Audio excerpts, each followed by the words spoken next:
और इस प्रकार पारसी धर्म ने भी अहिंसा का प्रतिपादन किया है, क्योंकि मित्रता का जो व्यवहार करेगा तो शत्रुता अपने आप से हम हो जाएगी, और जब शत्रुता चली जाएगी तो अहिंसा धर्म का प्रादुर्भाव हो जाएगा।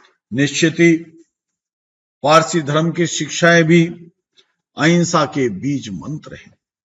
व्यवहार के धरातल पर वर्तमान समय में पारसी धर्म को मानने वाले छल कपट, धोखाधड़ी और हिंसा की घटनाओं में नहीं के बराबर शामिल होते हैं। पारसी समाज एक सभ्य समाज कहा जाता है, जो हिंसा, धोखाधड़ी, झूठ, कपट इनसे परे रहता है।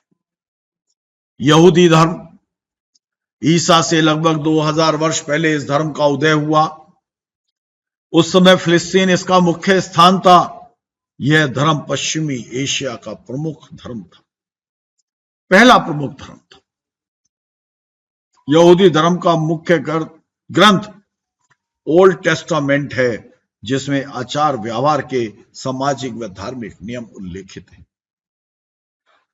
ओल्ड टेस्टामेंट को पुराना अहरनामा भी कहते हैं। अहरनामा के नाम से भी ये ग्रंथ जाना जाता है। इस धर्म ग्रंथ अहिंसा को जनमानस में स्थापित करता है। यहूदी धर्म की शिक्षाएं द्वेष को जड़ से समाप्त करती है, प्रेम और स्नेह को बढ़ाती हैं, अहिंसा के पौधे के लिए उर्वरा भूमि का कार्य करती है। सभी धर्म अपने अपने अनुयायियों को प्रेम, स्नेह, करुणा, दया, सह अस्तित्व, सहिष्णुता आदि की शिक्षाएं देते हैं। हर धर्म यह चाहता है कि सभी धर्म सामंजस्य के साथ रहें। हर धर्म यह चाहता है कि जितना हम धर्म के स्वरूप को समझते हैं, उतना ही दूसरे के धर्मों को भी समझने का प्रयास करें, और अपने व्यवहार से, अपने निश्चय से हिंसा को समाप्त करें, अहिंसा का प्रादुर्भाव करें, और यही सभी धर्मों का एक मूल तत्व है। इस प्रकार से हम देखते हैं कि कोई धर्म ऐसा नहीं है जो कहता है हिंसा करो।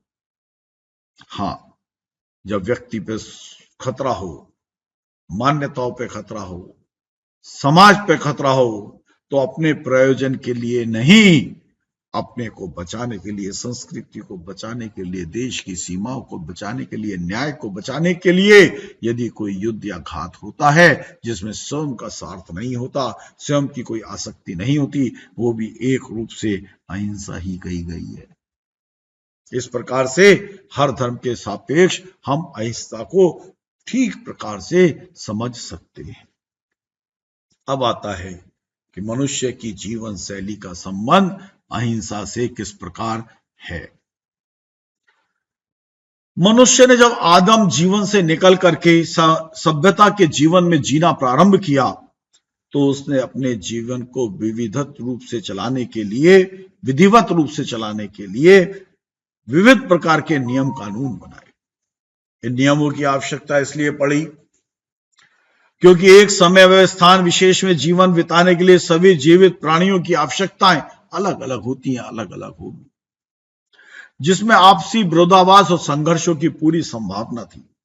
संभवतः मनुष्य ने इसी सामाजिक जीवन की सुरक्षा और संघर्षों के निराकरण हेतु कुछ नियमों को भी निर्धारण किया था, जिसके अंतर्गत यह निश्चित किया गया कि एक समाज विशेष के लोग कब, कहां और कौन कौन सी वृत्तियां करेंगे, किस प्रकार एक मनुष्य दूसरे मनुष्य के साथ व्यवहार करेगा, मनुष्य अपने शारीरिक, बौद्धिक, मानसिक व भावनात्मक और स्वास्थ्य संबंधी विकास के लिए किस प्रकार के कार्यों को करेगा, किस प्रकार की वृत्तियों को अपनाएगा।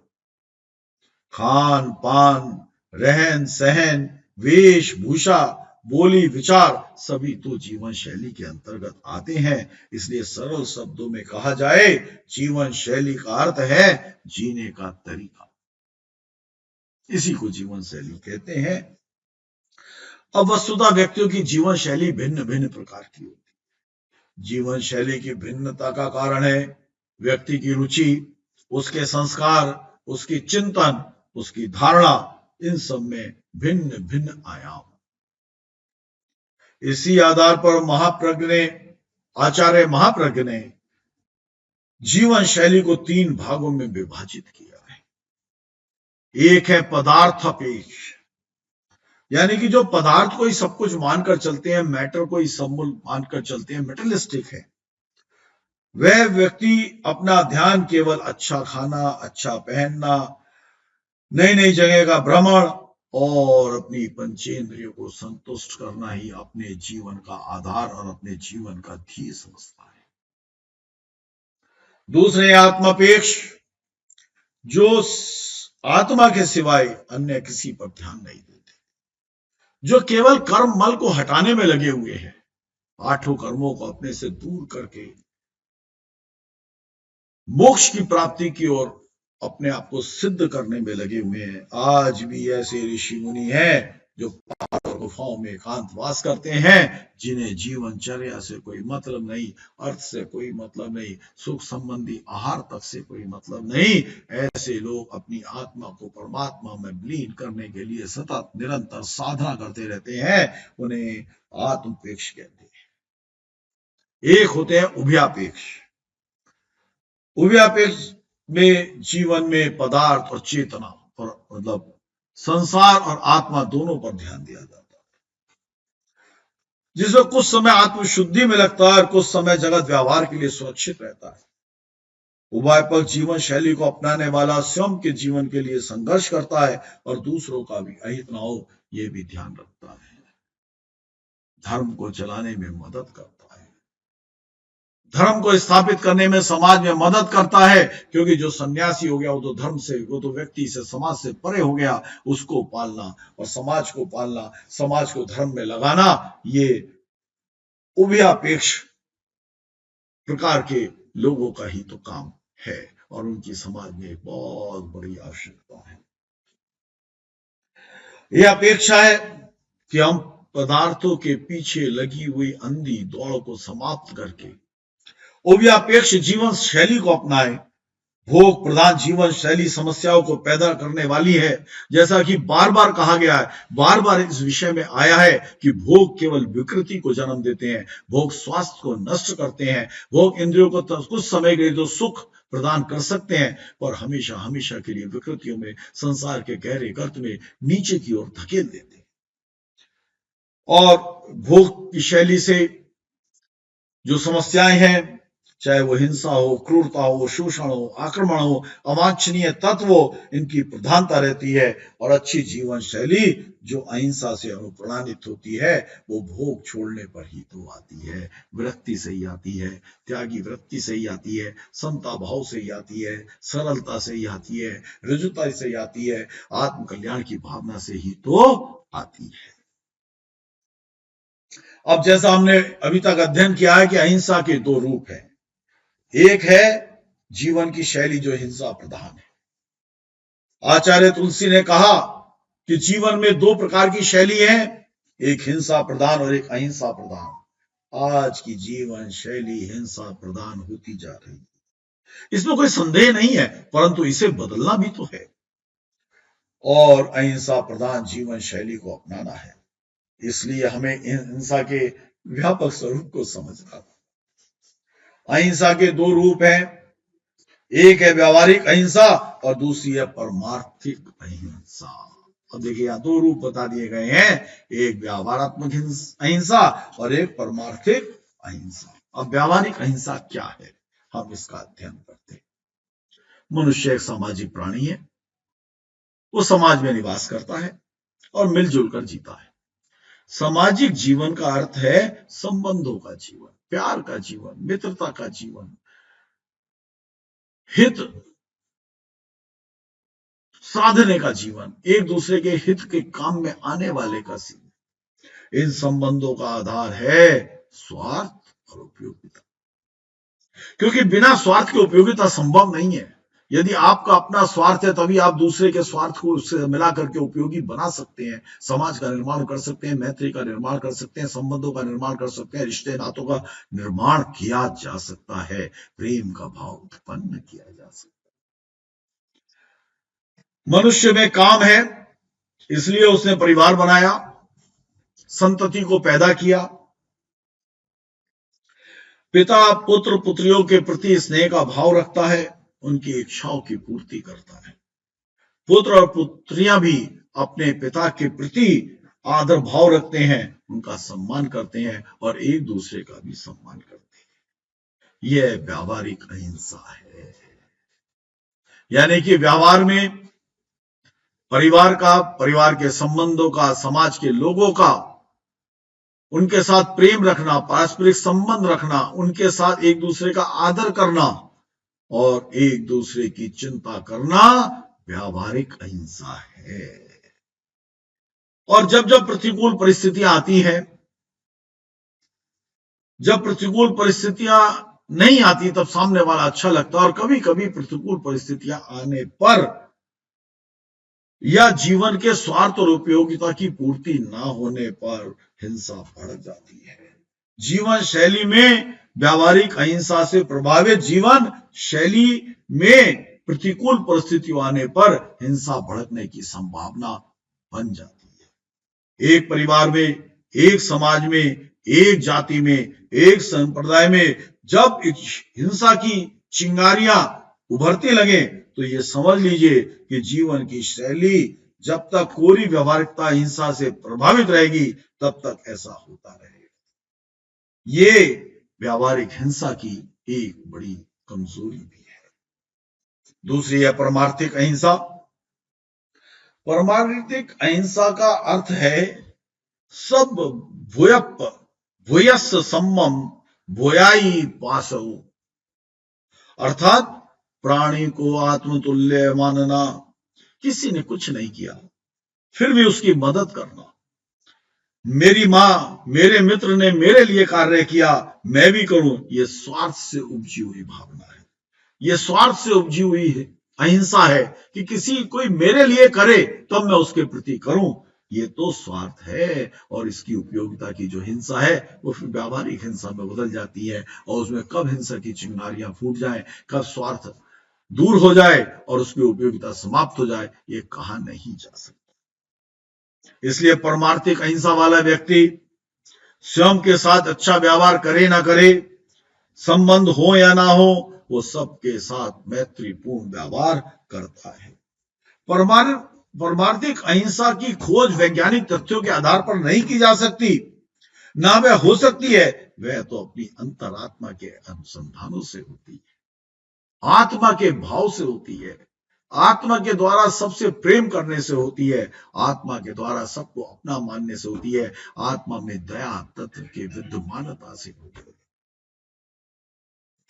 मैं कौन हूं, मैं क्या हूं, मेरे भीतर क्या है, इन वृत्तियों के स्तर पर मैं जी रहा हूं, क्या उन वृत्तियों को नष्ट किया जा सकता है? जब तक ये आध्यात्मिक विश्लेषण नहीं होगा कि मैं कर रहा हूं, जो कर रहा हूं वो क्यों कर रहा हूं, और अगर अच्छा कर रहा हूं तो क्यों कर रहा हूं, बुरा कर रहा हूं तो क्यों कर रहा हूं, और उस बुरे कार्य को शमन कैसे किया जा सकता है, जब तक इसका विश्लेषण नहीं होगा, आध्यात्मिक विश्लेषण नहीं होगा, अंतस का विश्लेषण नहीं होगा, अहिंसा की खोज संभव नहीं हो पाएगी और परमार्थिक अहिंसा का विकास नहीं हो पाएगा। और सही अहिंसा के अभाव में जीवन की शैली का बदलाव भी संभव नहीं होगा। इसलिए अपेक्षा है प्रत्येक व्यक्ति जीवन में व्यावहारिक अहिंसा के साथ साथ परमार्थिक अहिंसा को भी अपनाए। परमार्थिक अहिंसा जीवन शैली के 11 सूत्र आचार्य तुलसी जी ने बताए हैं। जीवन विज्ञान में वो इस प्रकार है। पहला है व्यावहारिक इच्छा, दूसरा है अनाक्रमण, तीसरा है विध्वंसात्मक प्रवृत्तियों में भाग नहीं लेना, चौथा है मानवीय एकता में विश्वास, पांचवा है सर्वधर्म सहिष्णु, छठा है व्यापार और व्यवहार में प्रामाणिकता, सातवां है आत्म संयम का विकास, आठवां है चुनाव की शुद्धता, नवा है सामाजिक कुरीतियों को प्रश्रय ना देना, आठवां है उसका 10वां है व्यसन मुक्त जीवन, और 11वां है पर्यावरण की चेतना का विकास। अर्थात हमारी जीवन शैली में अहिंसा आना ही चाहिए। ये 11 अंग यदि जीवन में प्रविष्ट हो जाते हैं तो व्यावहारिक हिंसा के साथ साथ परमार्थिक हिंसा निकल जाती है, और परमार्थिक अहिंसा और व्यावहारिक अहिंसा दोनों जीवन में समाविष्ट हो जाती है। हम जीवन शैली ऐसी अपनाएं जो हर परिस्थिति में संभाव रख सके। इन 11 नियमों को अपनी जीवन शैली का अंग बनाएं। इन नियमों को पालन किए बिना अहिंसा फलदायी नहीं हो सकती। जब जीवन शैली के साथ अहिंसक व्यवहार जुड़ जाता है, तब जीवन की अनेक समस्या, और न केवल जीवन की समस्या, परिवार की समस्या, समाज की समस्या, राष्ट्र की समस्या, देशों की समस्याएं भी समाप्त हो जाती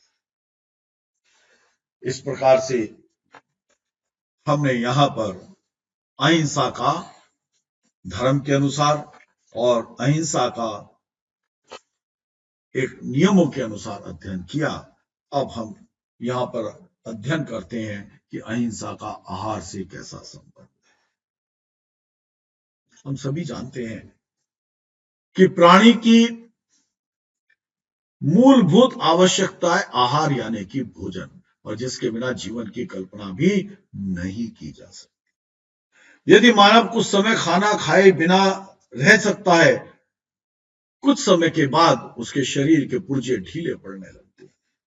कुछ महीनों के बाद उसे जीने के लिए निश्चित रूप से आहार चाहिए, और एक सीमा के बाद यदि आहार ना मिले तो उसके शरीर का घात हो जाता है। आहार ही से शरीर की रचना होती है, रक्त आदि धातुओं का निर्माण होता है।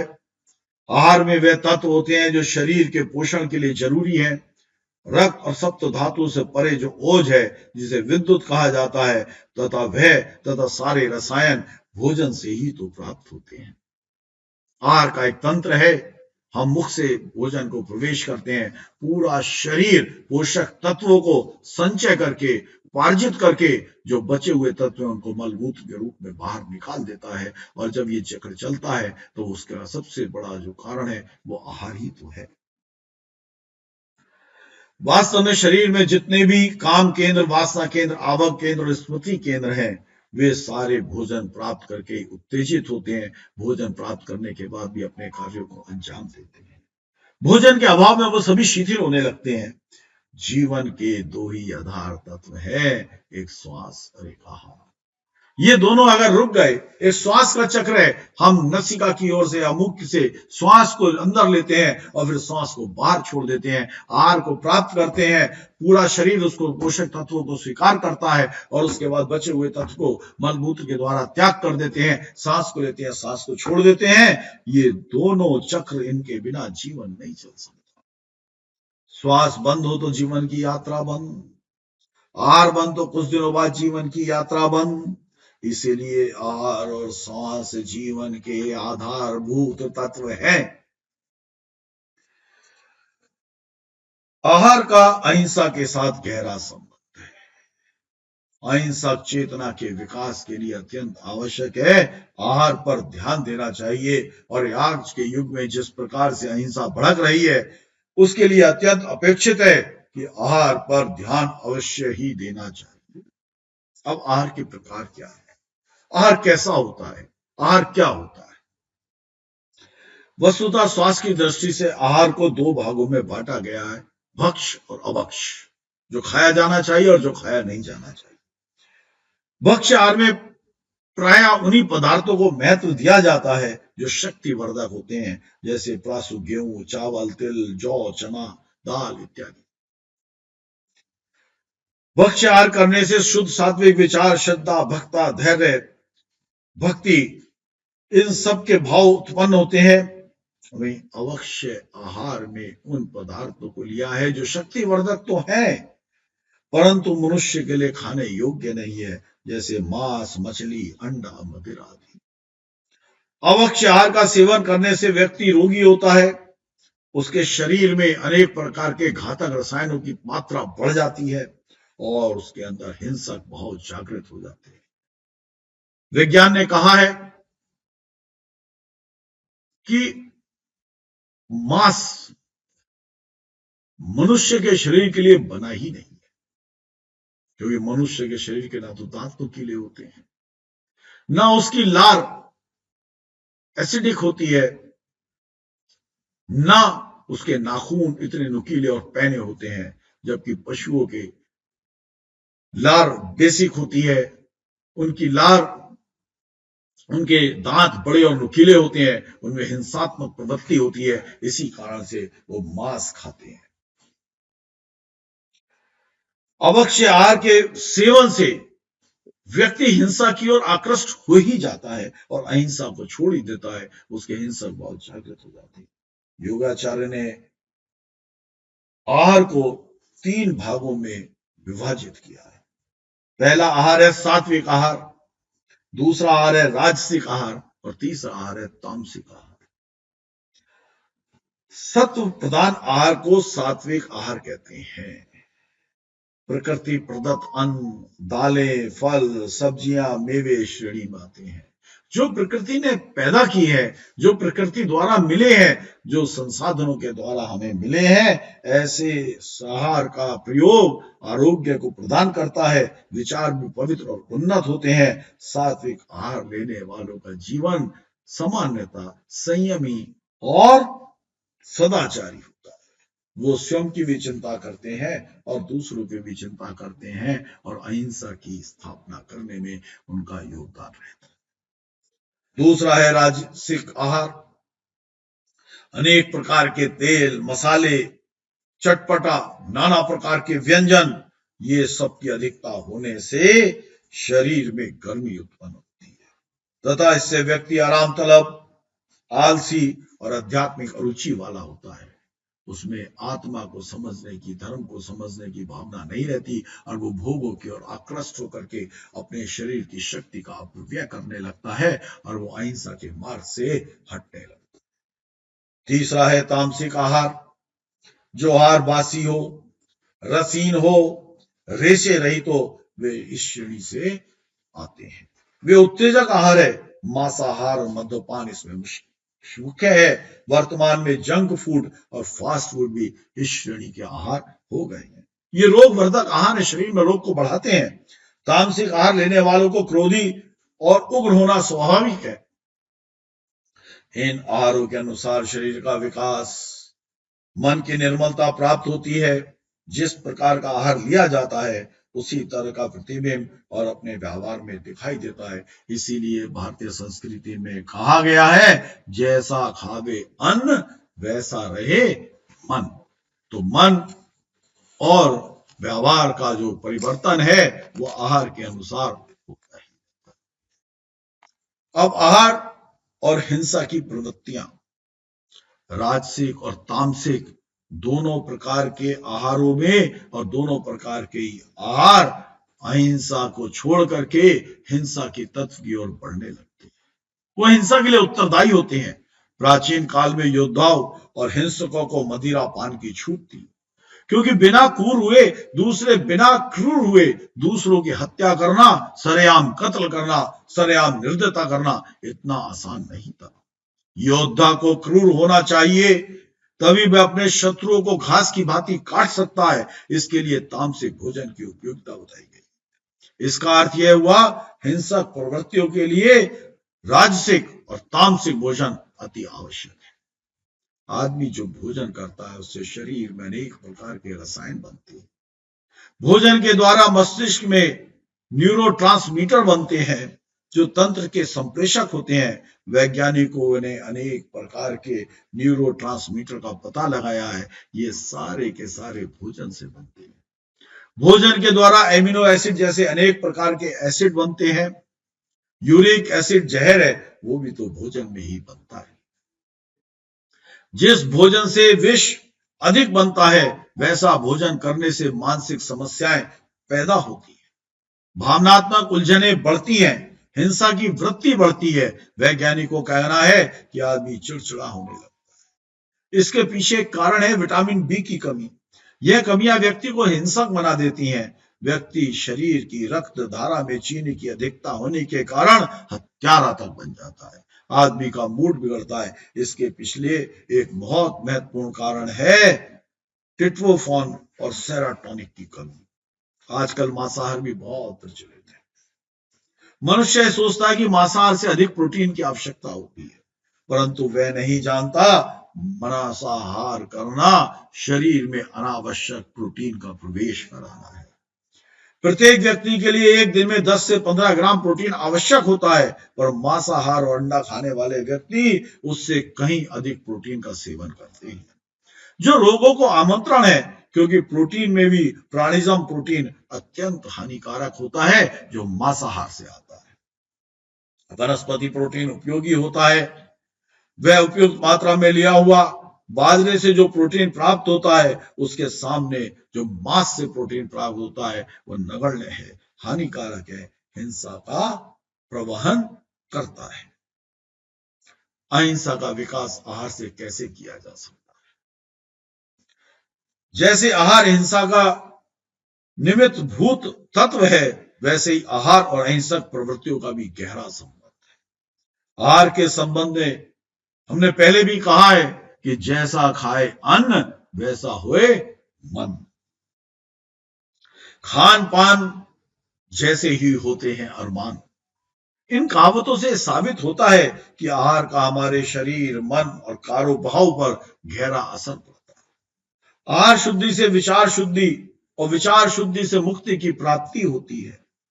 हमें आहार के संबंध में जागरूक होना चाहिए।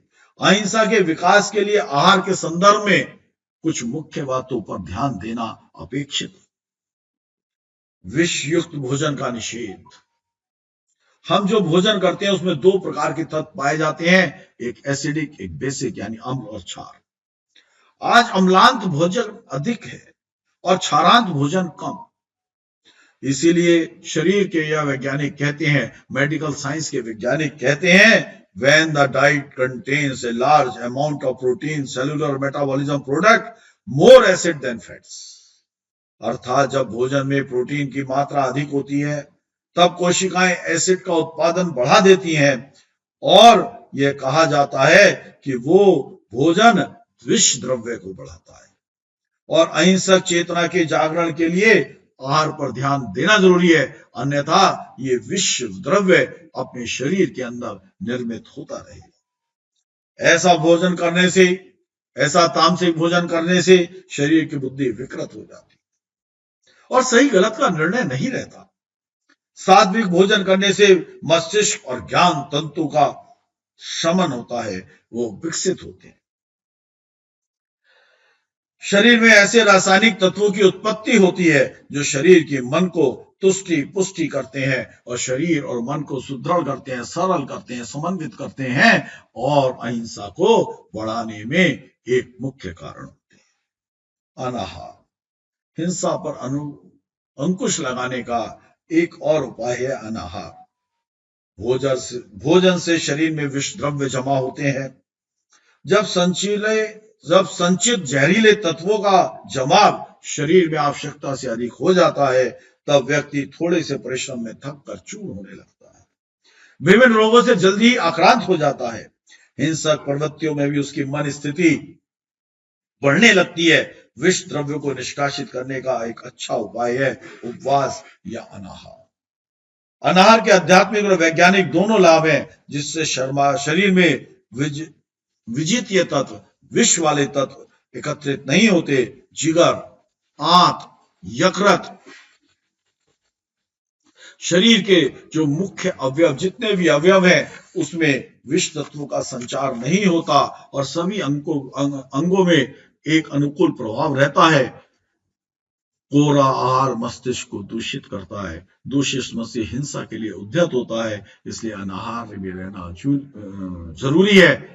और वैज्ञानिकों ने कहा भी है कि नवदुर्गों में जब 9 दिन के उपवास होते हैं या जैन धर्म में पर्युषण में जब हम उपवास करते हैं तो हमारे शरीर की शक्ति कई गुना बढ़ जाती है, बौद्धिक क्षमता कई गुना बढ़ जाती है, मानसिक पुष्ट हो जाता है और शरीर रोग से लड़ने के लायक हो जाता है।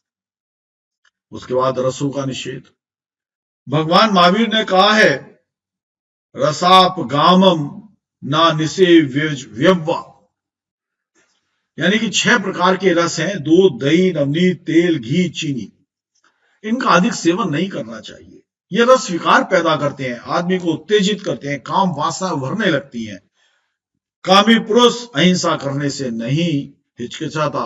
महावीर तो यहां तक कहते हैं कि हर दिन किसी एक रस का त्याग करना ही चाहिए, जिससे शरीर में उसकी अधिकता कभी ना हो सके। अब अहिंसा और आसन का क्या तारतम्य संबंध है, इसका अध्ययन हम यहां पर करते हैं। आसन।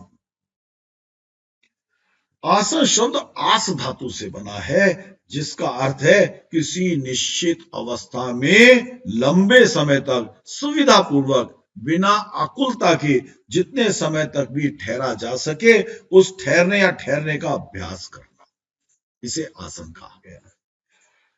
योगाचार्य पतंजलि ने कहा है, स्थिर सुख मासनम, अर्थात योग आसन एक बहुत पुरानी विद्या है। हठ योग में आसनों का बड़ा महत्वपूर्ण स्थान है। जैन परंपरा में भी आसनों का बहुत बड़ा महत्व है। आसनों के प्रति सामान्य अवधारणा यह रही है कि आसन करने से शरीर और मन स्वस्थ होते हैं, सुडौल और फुर्तीला होता है। परंतु यह भी सब सत्य है कि आसनों का प्रभाव हमारे शरीर, हमारे मन और हमारे भाव में पड़ता है। यह केवल शरीर को ही सुडौल और सुव्यवस्थित नहीं करता, मन को भी निर्मल करता है और हमारे भावों को भी निर्मल करता है। आज की बहुत बड़ी समस्या है हिंसा। छोटी छोटी बातों को लेकर के व्यक्ति हिंसक प्रवृत्तियों पर आ जाता है। दिन दहाड़े निर्दोष व्यक्तियों को मौत के घाट उतार दिया जाता है। आतंक, मारपीट, लूट खसोट हिंसा के घिनौने उदाहरण है। हिंसा एक नकारात्मक भाव है। यह पैदा होता है ग्रंथि तंत्र में और समाज, राष्ट्र और परिवार के लिए समस्या पैदा करता है। हिंसा की इस प्रवृत्ति को समाप्त करने के लिए आसनों का बहुत बड़ा महत्व है, क्योंकि आसनों से नाड़ी तंत्र, ग्रंथि तंत्र के रसायनों में सकारात्मक परिवर्तन होते हैं। हिंसा और अहिंसा की अभिव्यक्ति का संबंध हमारी मुद्राओं से भी है और इन्हें अनेक वैज्ञानिक प्रयोगों से सिद्ध भी किया जा सका है। शारीरिक क्रिया के मेडिकल साइंस के प्रयोगों से सिद्ध किया जा सका है। हम किस प्रकार बैठते हैं, हम किस प्रकार खड़े होते हैं, किस प्रकार सोते हैं, इसका भी संबंध उनसे जुड़ा हुआ है। यानी कि शरीर की हर एक प्रत्येक क्रिया का संबंध हमारे मन, वचन, काय से है। इनके द्वारा जो मुद्राएं हम बनाते हैं उनसे न केवल मांसपेशियां सक्रिय होती हैं, स्वस्थ बनती हैं, इनके द्वारा नाड़ी तंत्र और ग्रंथि तंत्र भी प्रभावित होते हैं, जो सभी प्रकार के रोगों के कारक हैं। यदि उनमें जरा सी भी विलंबता आती है, जरा सा भी परिवर्तन होता है, वो लय और ताल बिगड़ जाती है, तो बीमारियों का स्वभाव अंदर प्रवेश होने लगता है। भावनाओं पर भी आसनों के द्वारा निर्णय पाया जा सकता है। इसलिए अहिंसा के विकास में आसनों की बहुत महत्वपूर्ण स्थान है। अब आसन के प्रभाव क्या होते हैं शरीर पर? एक तो एसिड का संतुलन, हमारी पीएच वैल्यू का संतुलन होता है। हमारे शरीर में बहुत प्रकार के एसिड बनते हैं, उनकी मात्रा बढ़ती है तो संतुलन बिगड़ता है। आयुर्वेदाचार्यों के अनुसार एसिड अर्थात अम्ल पित्त को प्रभावित करते हैं, और जब पित्त प्रभावित होता है, प्रकोपित होता है, तो व्यक्ति का स्वभाव उग्र होने लगता है। आदमी की मनोवृत्ति बिगड़ जाती है, वह क्रोधी, अपराधी, क्रूर और हत्यारा तक बन जाता है। हमारे रक्त में, हमारे मस्तिष्क में, हमारे मूत्र में एसिड की मात्रा बढ़ जाती है। और ये केवल कहा नहीं गया है, ये व्यावहारिक रूप में मेडिकल साइंस में अनेकों रिसर्चर्स ने सिद्ध भी किया है। आसन के द्वारा अम्ल में संतुलन स्थापित किया जाता है, पीएच वैल्यू को कंट्रोल किया जाता है, जो अम्ल और क्षार का एक संतुलन है। व्यक्ति के अहिंसक निर्माण को प्रारंभ किया जा सकता है और हिंसा को रोका जा सकता है। ये एसिड के संतुलन से हो सकता है। रसायनों का परिवर्तन, हमारे शरीर में कई ऐसे सूक्ष्म रसायन हैं जो हमारे विचारों और भावों को प्रभावित करते हैं। पिट्यूटरी, पीनियल, थायराइड और एड्रिनल, इन 4 ग्रंथियों के स्राव से मनुष्य का जीवन बहुत प्रभावित होता है, शरीर बहुत प्रभावित होता है। इनका स्राव बहुत थोड़ा सा होता है, किंतु ये स्राव, ये एफ्लुएंट हमारे विचारों और हमारे भावों को अत्यधिक प्रभावित करता है। आसनों के द्वारा इन रसायनों को संतुलित किया जा सकता है। ये स्राव हमारी हिंसक प्रवृत्तियों का कारण ना बने, इस पर ध्यान देना, आसन करना अत्यंत आवश्यक है, और हम अहिंसा की ओर अपने कदम बढ़ा सकते हैं, हिंसक प्रवृत्तियों को नष्ट कर सकते हैं, अहिंसक प्रवृत्तियों को अपने जीवन में समाविष्ट कर सकते हैं। विष निष्कासन का साधन, स्वयं को बदलने के लिए अनेक उपाय हैं। जब हिंसक से इसीलिए हिंसक से अहिंसक बनने के भी अनेक उपाय हैं। इन उपायों के आसन भी एक महत्वपूर्ण भूमिका अपनाता है। आसनों के अभ्यास से उस तंत्र को बदला जा सकता है जो हिंसा का तंत्र है। हमारे शरीर में एकत्रित होने वाले अनेक विजातीय तत्वों को आसनों के द्वारा बाहर निकाला जा सकता है। आचार्य महाप्रज्ञ के शब्दों में शरीर में जो विश्व जमा होते हैं उनको निकालने का एक उपाय है उपवास। तो दूसरा उपाय है आसन। आसन करते समय शरीर को आगे पीछे दाएं बाएं खींचा जाता है जिससे विषैले पदार्थों का निरसन होता है, वो निकलने लगता है। नाड़ी तंत्र पर नियंत्रण।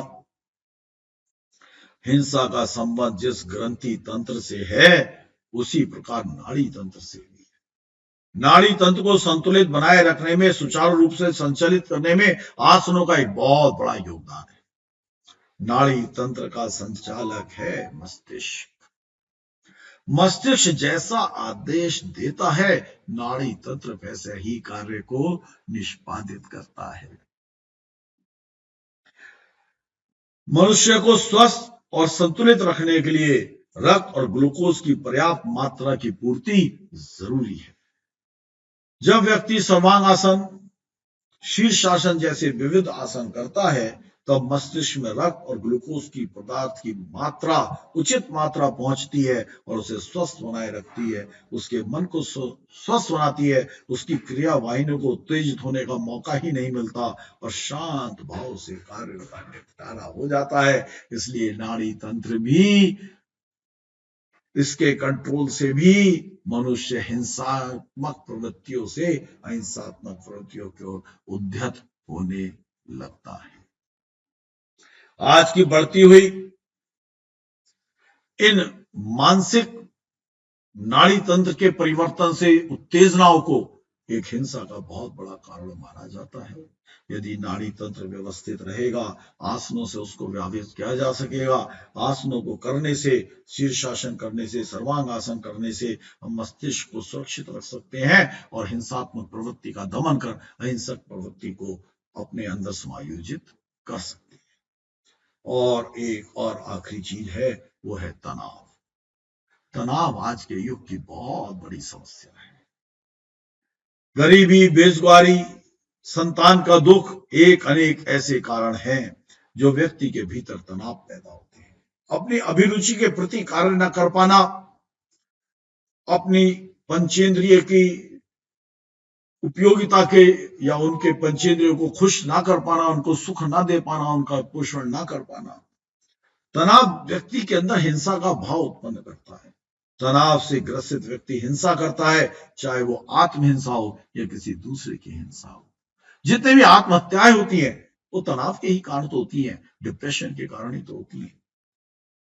हिंसा के निरसन का एक ही उपाय है, वो है तनाव को दूर करना।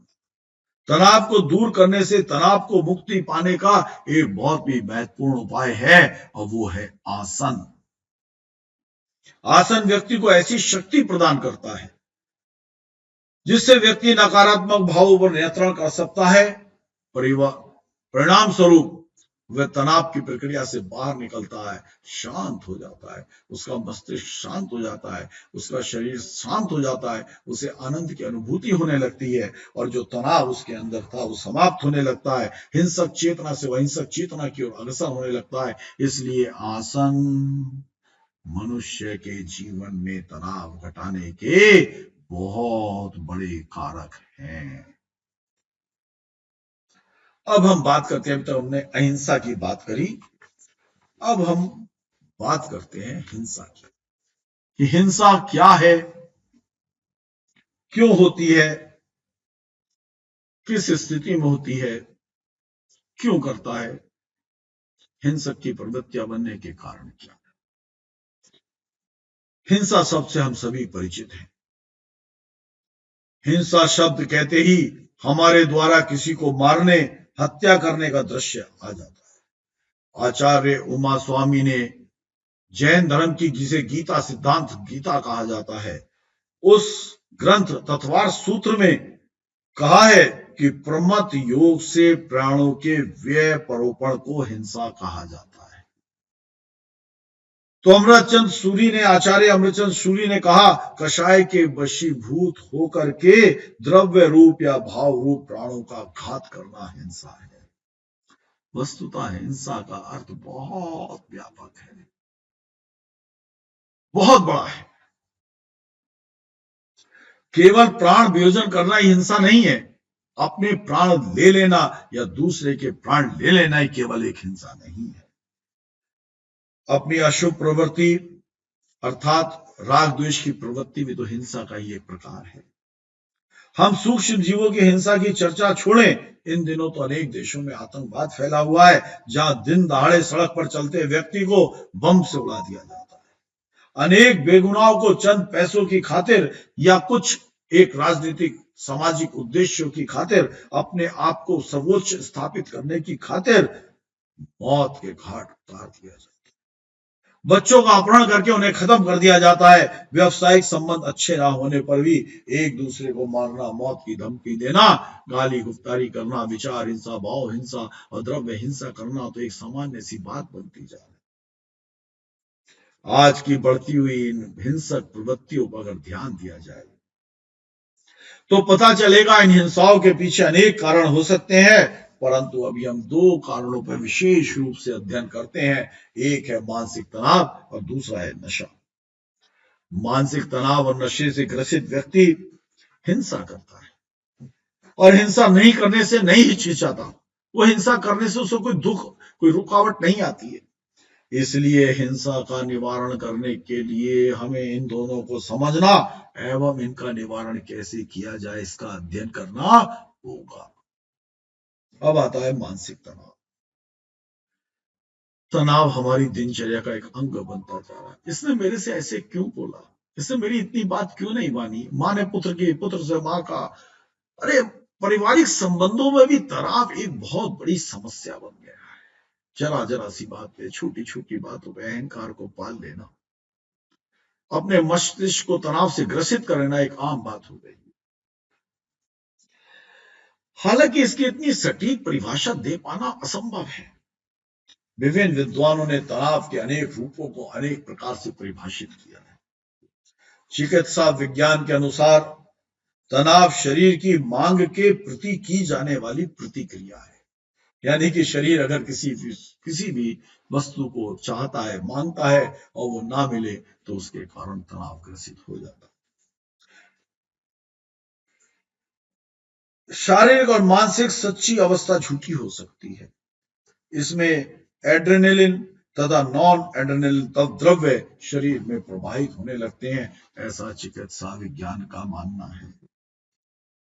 एक अन्य परिभाषा के अनुसार जब दिन प्रतिदिन से जुड़ी समस्याएं आप पर हावी हो जाएं, उनके संसाधन से आप उनका समाधान ना कर पाए, अपने संसाधनों से आप उनका निरसन ना कर पाए, तो आप तनाव से ग्रसित हो जाते हैं।